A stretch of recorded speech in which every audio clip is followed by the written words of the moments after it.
is a football podcast, man. Meat, football, good. Man, we talk football. We eat burgers.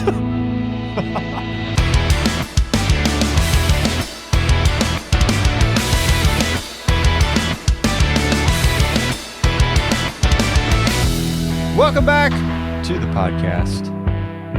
Ben, it's a new leaf, it's a new day. Some things are changing around here. A little bit. I'm excited. A little bit. I'm sure you're wondering, wait a minute. This is not the podcast that I thought this was. This is not the show that I signed up for. And you're right, because in your podcast player, Fantasy Brothers doesn't exist anymore. We killed them. Bodies are in. Did your dog die? Are you all right? It's something else. I told you this wasn't the podcast you signed up for. Oh, it's a disaster. No. Yes, you expected Fantasy Brothers and you got Scramble Drill.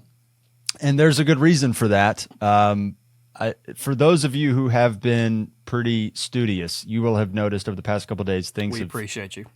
We do. Things have been starting to switch over a little bit on Instagram and YouTube. And it's thrown a couple of you for a loop. And, I get it, because you go on there, you expect to see one thing, and you're seeing another thing, and it's a little bit surprising. It was all for good reason. We realized, I don't know, how long was it ago, Ben? Maybe 6 months ago? Something like that? Yeah, it's been a while, a long time coming.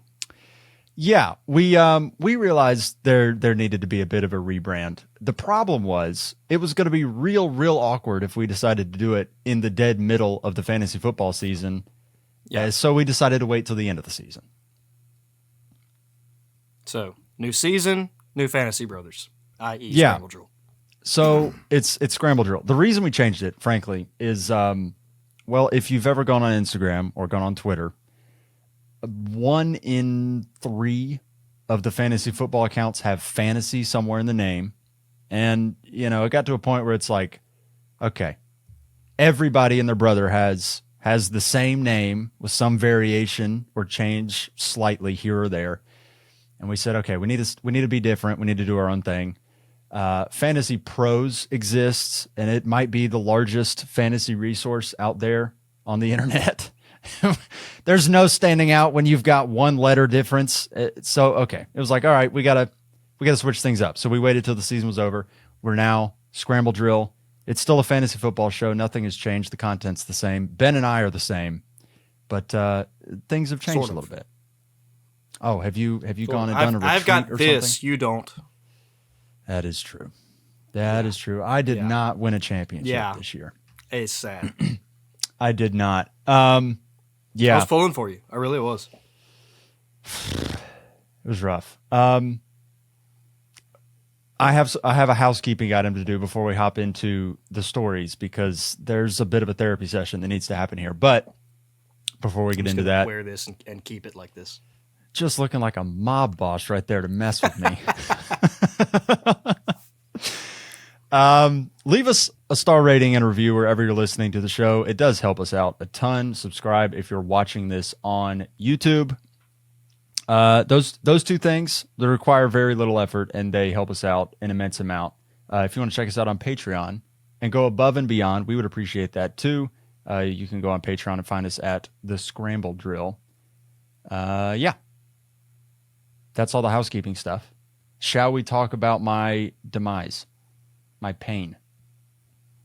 And my ascent. Yeah, you have no pain to talk about this week. To godhood. Oh, wow. That escalated. Yes. I'm now a deity. Fun fact. Jeez. Oh. All right, what should I call you now? I think Ben just doesn't quite do it anymore. It doesn't. Do you have a god name? Never been asked that before.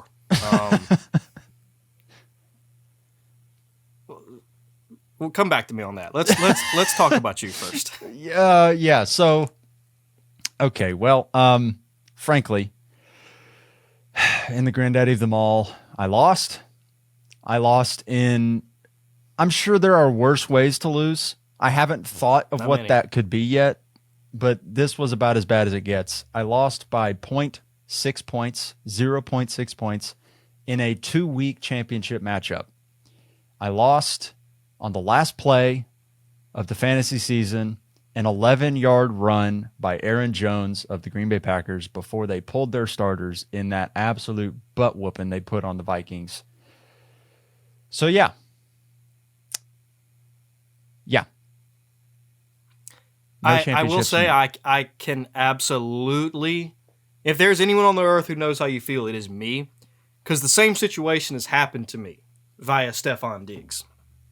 Oh, yes. I was up huge in the final, and then Devontae Adams took a big chunk out of it, and then Stephon Diggs, when this is 2021, I believe, when the year Alvin Kamara scored 6 touchdowns, he was on my team and still lost. Was up big going into Monday night. Stephon Diggs was his only player, and I literally, and this is why I can relate to you, the final Diggs touchdown was the last play he was in, and that was what took the lead for the other guy. So we like to say, like, we lost on the last play of the season because it was the last fantasy play of the season because they pulled Stephon Diggs and Josh Allen out of the game after that play. So that one play was the final play of the season. I lost. It was the same for you. Aaron Jones took an 11-yard carry. They literally pulled him from the game after that. Yep. And it was awful because I just was sitting there through a game that I didn't really want to watch, if I were totally honest with you. I wanted to go to bed, but I stayed up till 11:30 to watch an absolute spank down doled out by the Packers. And, it was awful. It was really awful. It was the sort of thing where, like, my phone was not on Do Not Disturb prior to that play. Immediately goes on Do Not Disturb. Immediately, gets tossed over there to the side, and I just rolled over and went to bed. I was like, I can't do this. And I woke up in the morning and didn't feel any better. No, it doesn't. That's. It took me 2 or 3 months to recover. 2 or 3 months. Like the next day, I didn't want to eat. Like, oh no! Sad, but it's true.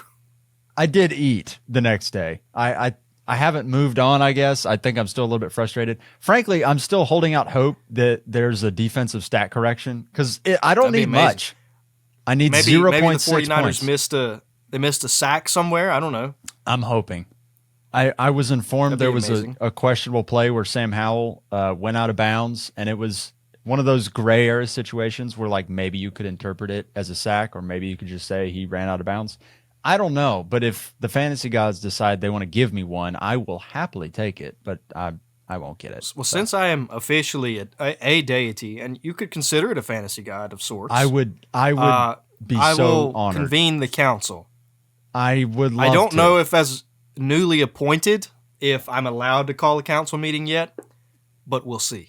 Call in a favor. I don't care what you got to do. Yeah.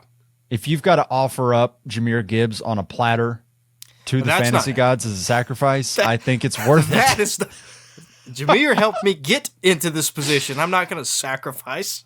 Dang. What about DeAndre Swift? Herald? He's on the way down. I think you could offer Swift. What about Javonte? Can I? What about TJ Hawkinson? He already has been sacrificed. Well, that's you just not say happening. Retroactively, this ACL injury, I think he's served his will penalty. sack. I'm trying to think of a player I love, but I would be willing to lose. Alvin Kamara. Yeah. Well, you don't Kamara's have gone. Bye. Kamara's out of here. Yeah. So gone are the days of the witch doctor. Yeah, they're over. And yeah. So I lost. Ben, you won. Thus the ring. Thus the deification. There will be. I'm not going to say it can't happen, but the stat correction that would have to take place for me to lose. I don't know if maybe Alvin Kamara missed about 9 touchdowns again, but that's about what it would take. It would have to be significant. Did Mike Evans miss out on about 900 receiving yards in one game? Is that the difference? Are you up by 90 right now? I think I'm up by, let's see, what's 260 minus 188? A lot. I'm up by like 80 points. I don't see it happening. No, I Going think to you're say good. it can't, but that is.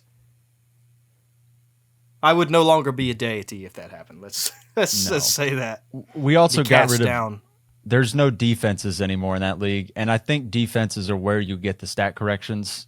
Well and truly, that everybody else they're kind of locked in. It's the defenses where it's a bang bang play, and maybe they'll just grant you something on a whim.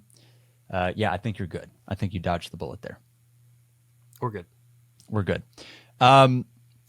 Before we get into week 17 and all the craziness that it brought us, which, my goodness, even though I lost, the team did go absolutely nuts. It just happened to not be enough. Week 17 was awesome.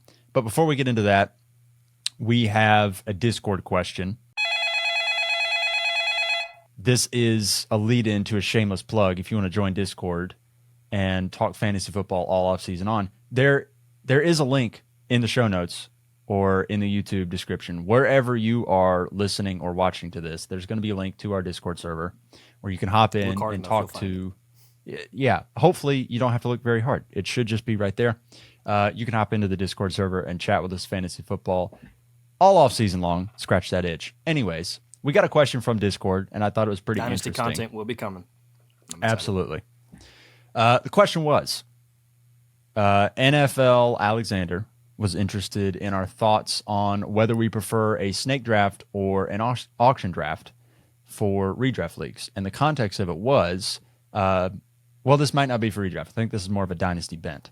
But the context was there's a bit of debate in which results in more balanced teams, as after 2 years of auction drafts, it always seems like there's very top-heavy teams or top-heavy leagues with some amazing, hard-to-beat teams and some that absolutely stink.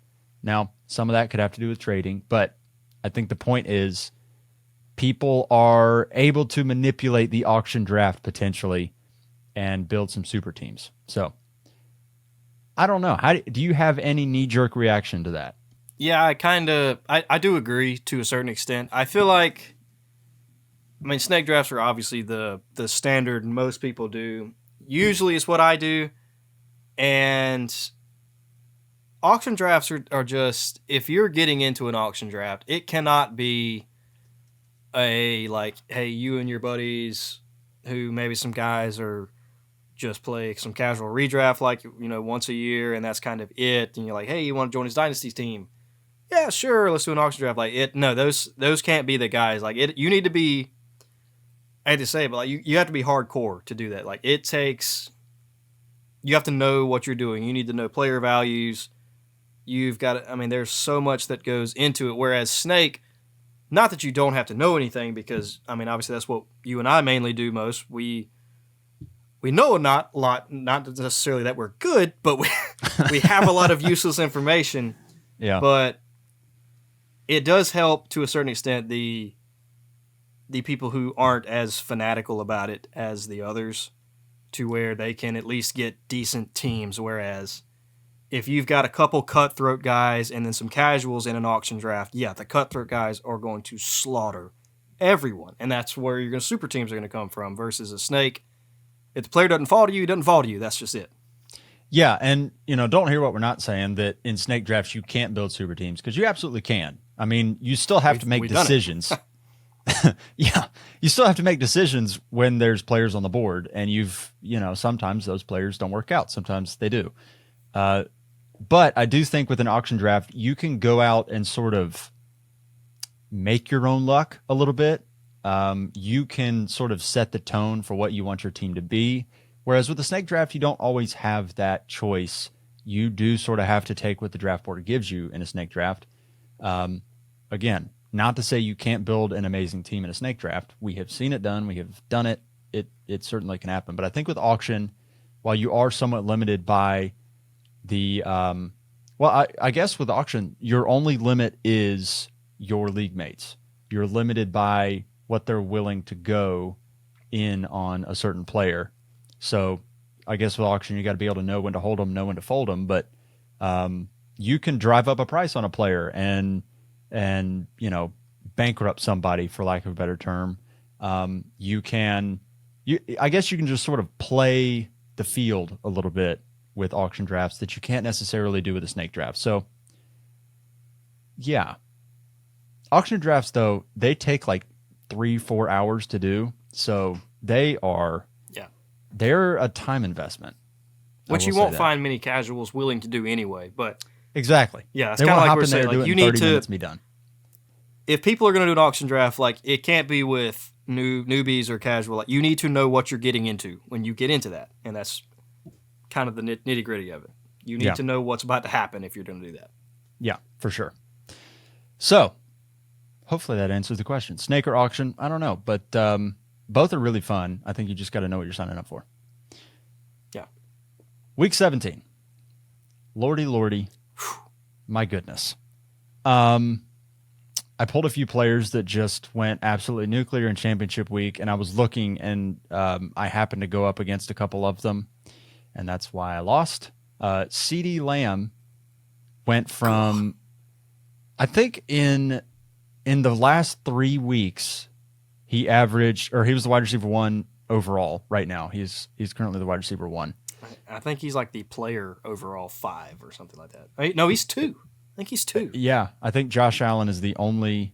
Wait, where's CMC? I can't remember. CMC's I think like top 4 or something. Josh Allen's up there. CeeDee Lamb's up there. Anyways, CeeDee Lamb just went nuclear in 2-week championships. Just in week 17, he went nuts. He had 200 plus yards. He set a bunch of Cowboys receiving records, and they have had some stud receivers.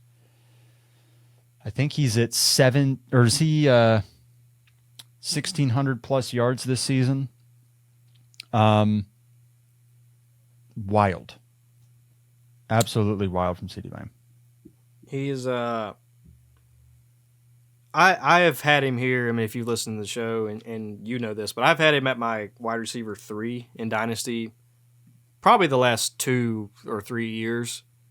And some people have, and right, you can rightfully make arguments of A.J. Brown or like Amon-Ra St. Brown. And I feel like he is very solidly solidified in the Dynasty community. He is the 3.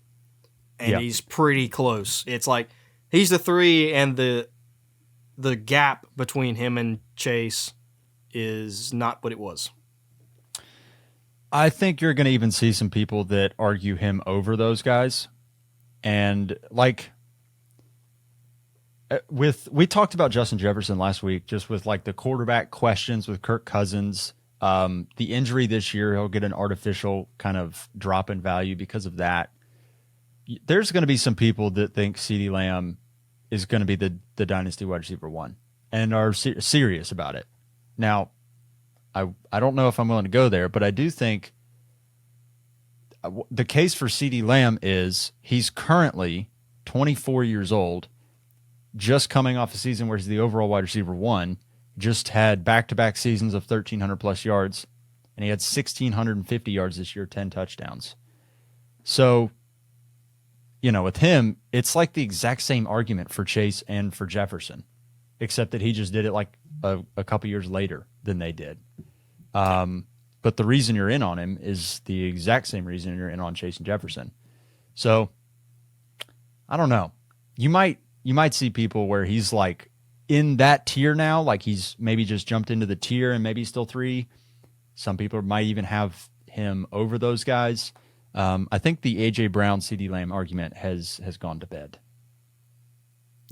Yeah, I think it's no longer close. I will say, and this is not to knock CeeDee in any way, we never really had him at as high as he could have been or really close to Chase, because like he'll always be like a top 5. We never see him as the wide receiver 1. Like, okay, well he did it. He was the wide receiver 1. Now, not knocking his season, obviously he was fantastic. Chase and Jefferson have had injuries and lost their quarterbacks. It's hard to go up from here for CeeDee Lamb is basically what I'm trying to say. He just had his 1 season. It's, do you think he repeats? And I don't know. I think he'll be top 5 for sure, no question in my mind. But will he repeat as 1? We'll see. It's very hard to do that. I mean, do you think, like, I guess with Jamar Chase has never been the wide receiver 1. No. He has been very, very good. He's been wide receiver 5, 12, and 10. Now, injuries have played a part in that for sure. But He was 5 his rookie year, and then he missed 5 games last year, and then he's missed a couple plus without Joe Burrow. It's just not the same. Yeah, it's not the same. And you can make the same argument with CeeDee Lamb. I mean, if he loses Dak Prescott, I mean, his production is going to dip. That's just going to happen with any quarterback who loses any receiver who loses their quarterback. Yeah. Yeah, I mean, it's very interesting. Very, very interesting. I think it'll spark a lot of conversation in the offseason. Lamar Jackson. Oh, my gosh. Went out and earned himself Talking an about the MVP. MVP. Wow. The MVP. What a performance. 5 touchdowns, perfect passer rating, only had 21 pass attempts. Did you see the clip on Twitter of the girl who was like, I don't really like Lamar Jackson because he's not quarterbacky? Yes. And then he said, all right, watch this. About to be a 2-time MVP now. I think it's, without a doubt, he's the MVP right now. I don't think there's any arguments left. No, it's him and no one else. Yeah. CMC, I mean, I still, you can make an argument for him. I wouldn't give it to him, but you can make an argument. You can make an argument for Tyreek, even though he's not going to break the 2,000-yard mark. Yeah. I mean, what is there to say? Yeah. He's now the quarterback 3 in fantasy. And, like, Lamar is so interesting because I don't know if everybody's experienced the Lamar Jackson experience, but it is one of peaks and valleys. And this past weekend was a peak, but there are games when Gus Edwards just gets all the touchdowns. There's games where Justice Hill gets all the touchdowns. It happened to be that Lamar got them all on Sunday and they scored 56 points. But, he's not like as dominant as you would want him to be, and yet at the end of the season when he's healthy, he's always a top 5 guy. So yeah, he's a little bit just boomer bust, I guess. Not that his bust is necessarily him being a bad player, but it is the Gus Edwards problem. Whereas you have guys like Josh Allen to where they just don't have a running game like that, so. Josh Allen, like his bad game. I mean, he can have some bad games like Lamar Jackson where it's 13 points. But Lamar may have like 5 of those in the season, and Josh Allen will have like 1. Yeah. Whereas Josh Allen's floor is consistently 20 to 25 points. When he blows up, it's 40, whereas Lamar can be 13 to 40 points. Yeah, and that is wholly due to the fact that Josh Allen has 14 or 15 rushing touchdowns and Lamar has 7.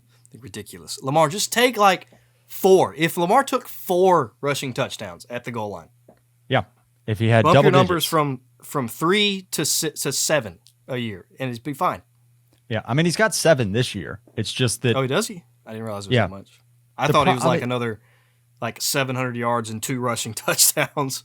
He's got 807, but it's so annoying because he leads all quarterbacks in rushing yards per game like every year. And he just doesn't, I mean, he doesn't have a tush-push sort of situation where he just gets all the 1-yarders. They just hand the ball off. He's not a power guy like Allen and those guys. Yeah. It's frustrating. It's very frustrating. But at the end of the day, he is the quarterback 3, and he's about to be a 2-time MVP. And I think outside of injury, he's probably some people's fantasy MVP too. He very well might be. He was very close to being mine in the granddaddy of them all. It just 6 yards away. 6 yards. Oh well. Kyron Williams. Holy crap. A billion touchdowns. Could we have had maybe 1 to Cooper Kupp? That would have been amazing. We did get would have just changed one. the outcome. 6 points or 6 yards. Just 6 more yards. Yeah, Kyron Williams, I think I saw he is the 2nd leading rusher in the NFL right now, and he missed 4 games. That's insane. Yeah, but it's really not all that much because I think he's got like 1,100 yards almost. Like, it's not 1,100 yards, but yeah, nobody there was not a dominant rusher really this year outside of McCaffrey. No. CMC was the only running back over 1,200 yards this year, that's like I guess because Derrick Henry and Nick Chubb Derrick Henry wasn't deleted. Nick Chubb was deleted, but they just aren't themselves this year, obviously. Yeah, and Jonathan Taylor missed a lot of time. Yeah. I'm trying to think just who else. Bijan could have done it if Arthur Smith would have, given him the ball. Yep. As it stands with Bijan, he hasn't hit 1,000 yet. Jahmyr Gibbs got 1,200 yards, but it wasn't all rushing. He had a lot of receiving work. Yep. But he's not a 1,200-yard rusher anyway, we know that. Yeah. Very weird year. Backs in my head. Yeah, it's crazy. Yeah, Kyron. Raheem Mostert could have done it. Raheem had 1,000 yards, but he had like 18 touchdowns. I think Raheem Mostert's like the third or fourth leading rusher. DeAndre Swift had 1,000 yards rushing, but he only had 3 touchdowns thanks to Jalen Hurts. Yes. Yeah, somebody had to get him, and it wasn't going to be DeAndre Swift, I'll tell you that.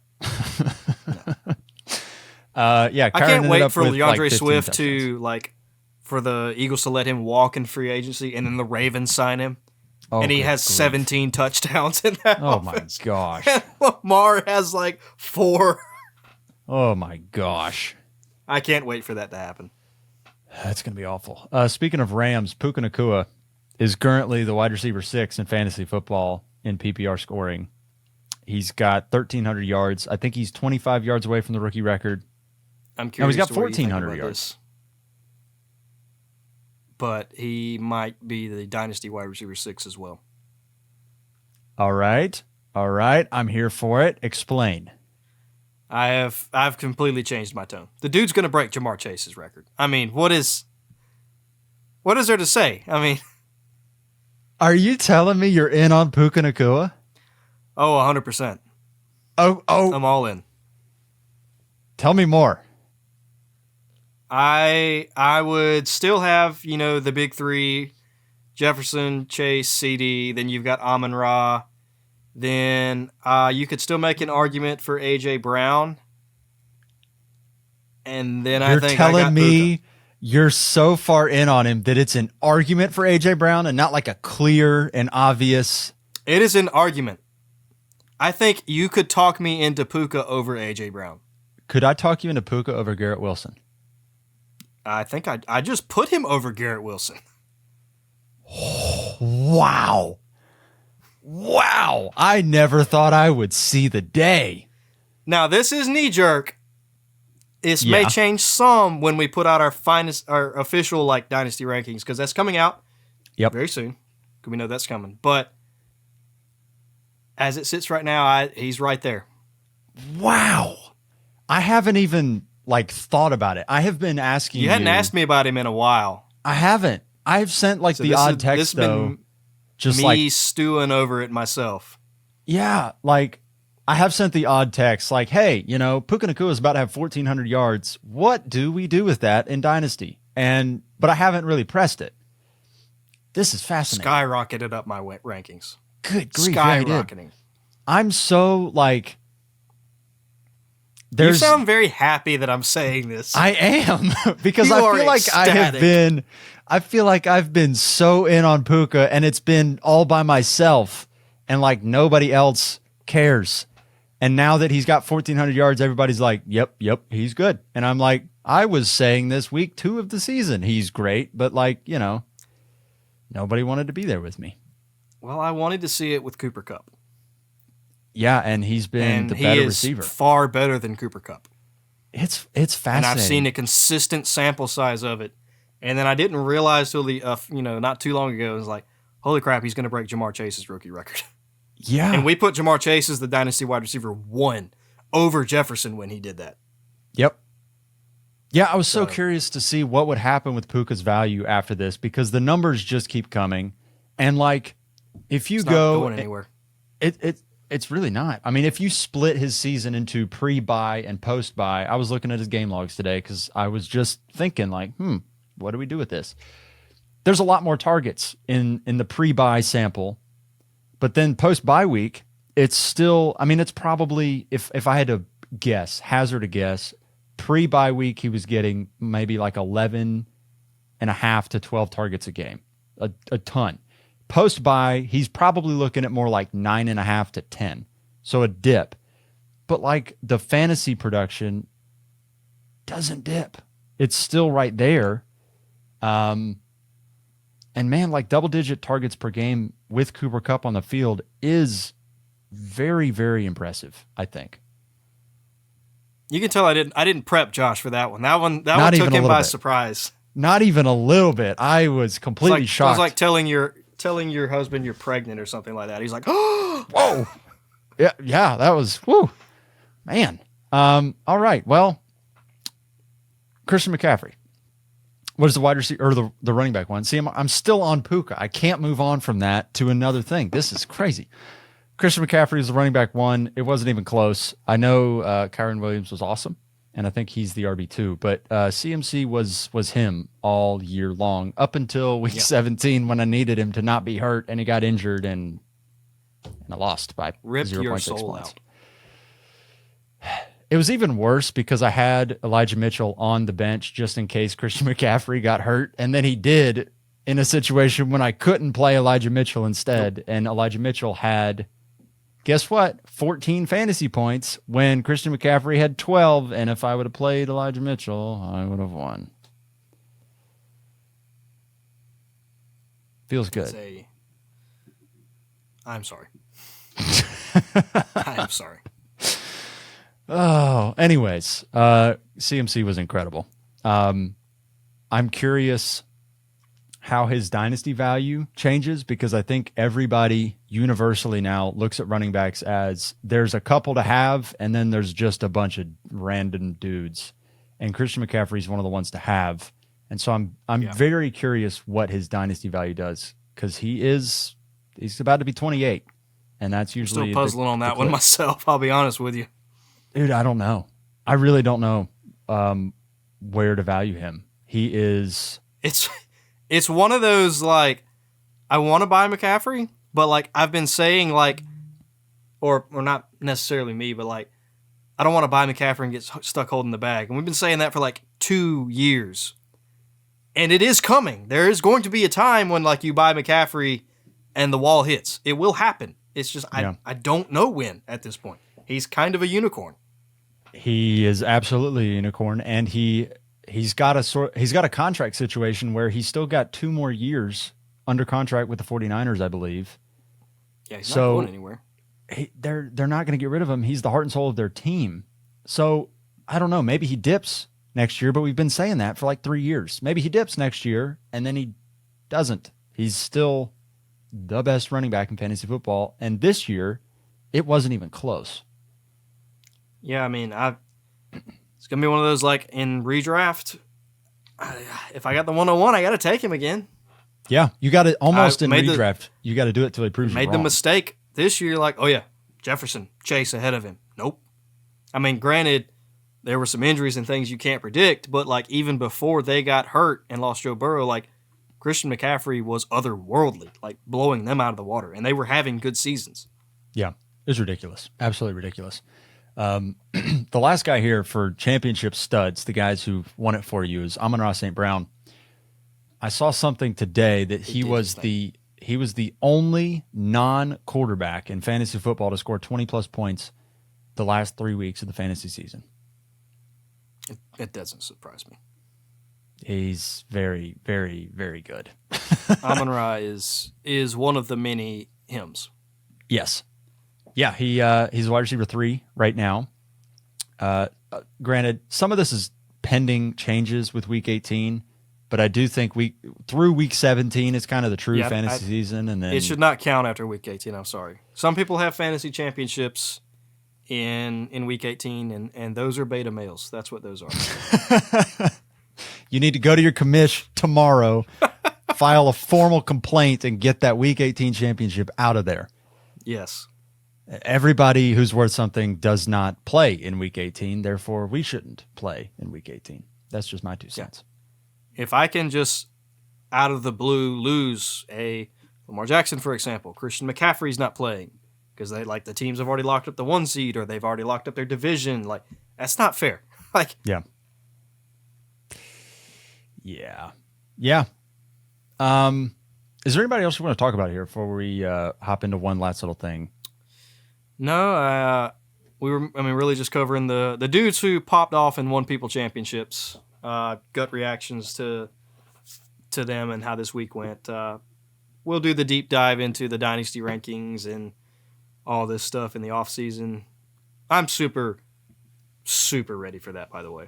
I texted our buddy Landon Hewell, and I'm like, dude, I just won a championship like 14 hours ago and still haven't even like reveled in it. Like, I immediately dived into college football and rookie highlights, just like and watching film on those guys.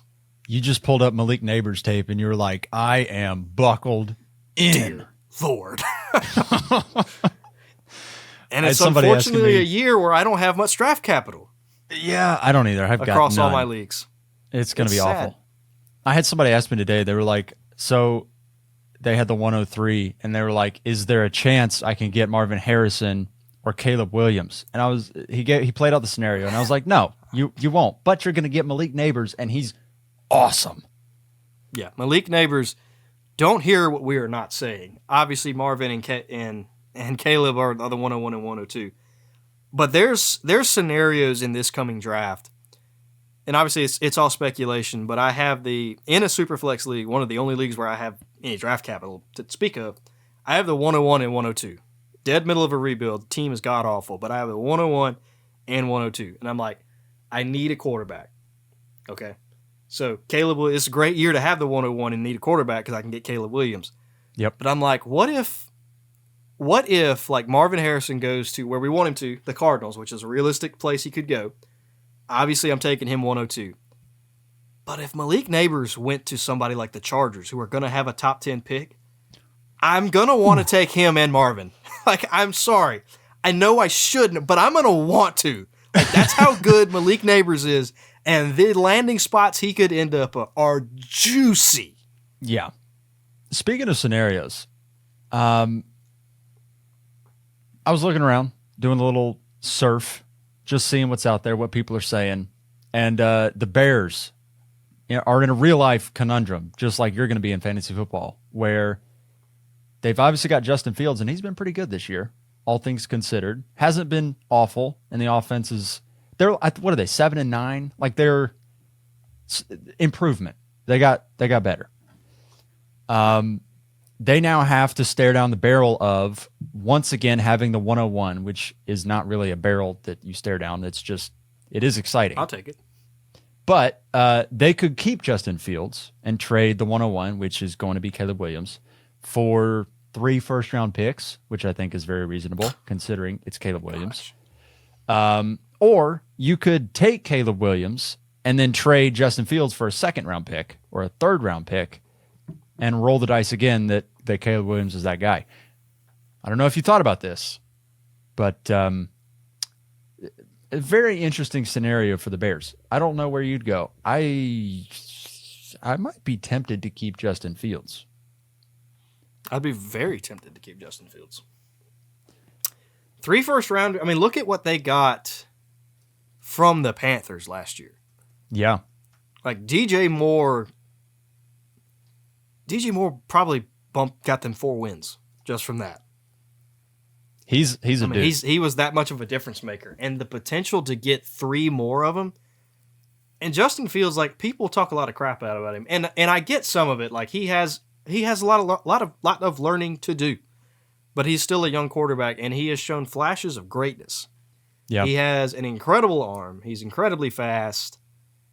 I mean, he needs polishing, just like guys like Josh Allen did. And I guess I'm saying he has the talent, not just necessarily saying he will get there, but he has the talent to do so. And if you could potentially put just even more around him and keep a competent quarterback, that is hard to pass up. I think a lot would depend if Justin Fields is coming up due for a contract. Yep. This will be year 3. How much do you have to pay him? Because if he's going to want top quarterback money, you got to get rid of him because he's not worth that right now. Yeah. But if you can get him for like a 3-year like reasonable deal, that's tempting. Yeah, he's coming off a season where he went 2,400 yards passing, 16 touchdowns, 9 picks through the air, 630 yards on the ground, and 4 more touchdowns. The turnovers have dropped significantly. I think he had 20 turnovers in 2022. I'm seeing 12 this year. He's also 4-1 in his last 5. Now he also has missed time too, so factor that in a little bit. Yeah, I think with him, it's just that the on-field product is significantly better than it was a year ago. And for right or wrong, the quarterback gets blamed for team success. And the Bears are a lot better this year than they were last year. Yeah. And again, I feel like a lot of it has to do with what they did last year. In trading back, getting a haul for it. DJ Moore, I mean, we have been saying it when he was in Carolina, like DJ Moore himself is great. He just needs a quarterback. And he got a competent one, and look at what he did. He was a top 10 receiver this year. Awesome for fantasy as well. And it is a conundrum. I think my answer would be it depends on how much I have to pay Fields, and if I can get him for reasonable, I'd trade out of that pick and build around him. Yeah, I'm looking at his game logs right now, and if you took out the first 4 weeks of the season, well, take out the first 3 because against Denver, he had 335 yards, 4 touchdowns, 1 pick. So very good game. They ended up losing by 3, but it wasn't really Fields' fault. Then you go to that Thursday night game against Washington where he went nuclear, and he had 280 yards, 4 touchdowns, 57 on the ground. Then he gets hurt against Minnesota, doesn't finish the game, they lose, comes back and plays against Detroit, goes 170 yards, a touchdown passing, and another 100 yards rushing on the ground. They only lose by 5, but that was a game when they got a massive lead and Detroit came all the way back and won. And then his next 5 games, they're 4-1, and he's doing 200 yards passing, no turnovers, 60 yards rushing, 200 yards passing, 2 touchdowns, no turnovers, 60 yards rushing. 170 yards passing, a touchdown, 2 picks against Cleveland, 30 yards rushing. Against the last 2 weeks, 170 against Arizona, a touchdown, a pick, 100 yards rushing, and another touchdown. And then this past weekend against Atlanta, 270 yards passing, a touchdown, no picks, 45 yards rushing, and another touchdown. He's playing good. He's playing good football, and if you can get him a few more weapons, another great receiver. Trade out of there, get some offensive line help would be a big thing. And it's a year for tackles. There's Joe Alt, there's Olu Fashanu in the draft.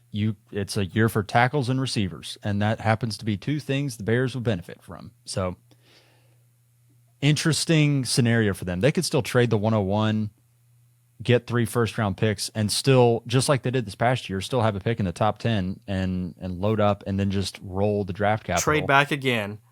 The team that trades up, their team is the 101 again next year. Yeah. You just get the 101 3 years in a row, keep trading it back. Yeah. So they've got awesome. I think they have the Panthers' first-round pick and second-round pick this year, so they're going to have the first. They basically have 3 first-round picks. They have technically 3 picks in the top 33. Yeah. Interesting times.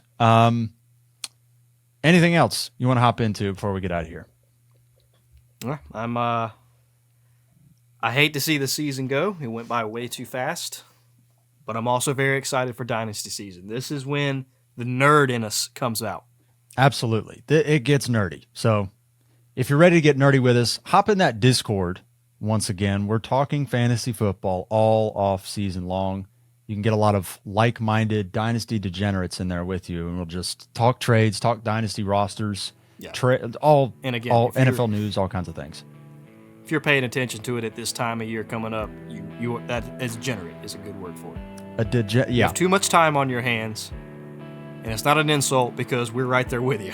We are in it with you, yeah. So hop in the Discord. Leave us a star rating wherever you're listening. Subscribe if you're watching on YouTube.